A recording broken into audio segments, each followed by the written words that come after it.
Okay, I think I got like just a minute and a half. This is unboxing a copy of my book after the last edit. I've had these mailed to me about a dozen or so times, 2 dozen times probably, like 24 different copies. But this time I went through it very slowly, and you know, you're your own worst enemy.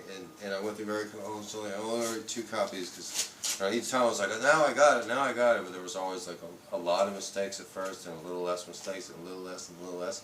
And now I'm pretty sure that I'm good, where I can just read it all the way through without wanting to stop or anything. So here we go. Okay, the cover looks good. It's Gonzo Education by Gregory Brandt. I ordered 2 copies, one for me and one for the rapper that's trying to get his GED. But enough about me, him. This is about me, okay? It's called Gonzo Education. It's called Gregory Brandt. Now I'm just going to open up to a page and see what I think. The campaign lasted for 2 weeks before everyone packed up and headed home. The newspaper boss wanted me to continue working in Austin, going door to door. But I wanted to take the money I made and go back to San Antonio to buy a cheap car with Michael. It was the first time either of us had enough money for a vehicle. Okay, so far so good. The next day I took a Greyhound to San Antonio. Michael and I decided to buy the first car we saw under $1,000, figuring anything with an engine and 4 wheels would be sufficient. A few blocks past the Planet K smoke shop on Austin Highway, we spotted something in my price range, a 1972 neon orange Chevy long bed pickup truck. So far so good, I'm good with that.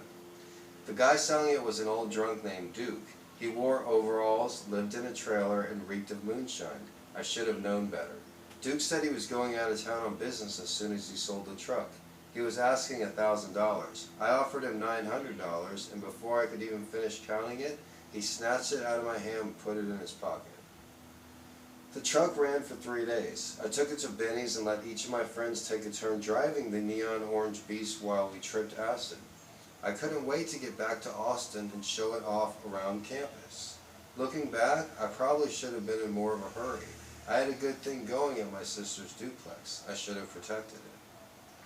I didn't know anything about cars, and I didn't once think about checking the oil or water. I figured that as long as you put gas in something, it'd move. There are 2 ways to learn in life. You either taught something by someone as a way to save yourself some grief, or you go out and learn it on your own, the hard way. I knew I had to get back to Austin, but the drive from San Antonio was daunting.